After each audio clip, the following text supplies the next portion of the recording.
Welcome back guys to my YouTube channel.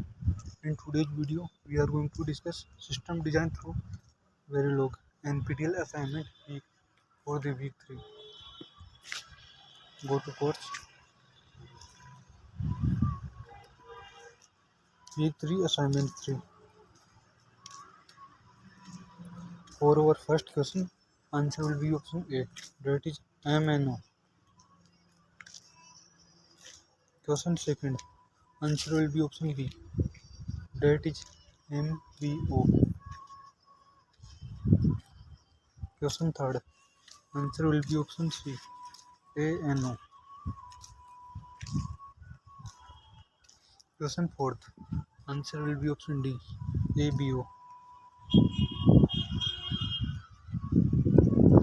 Question fifth, answer will be option D, that is P, Q remains in the previous state.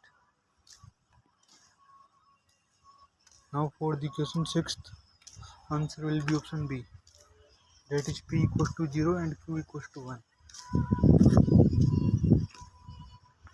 Question seventh, answer will be option D, 2 cross 1 multiplied with A as the selection signal. Question 8th, answer will be option C, that is Y equals to C. Thank you guys. Now we can submit our assignment and I hope this video is helpful to you. If this video is helpful to you, then write down in the comment box.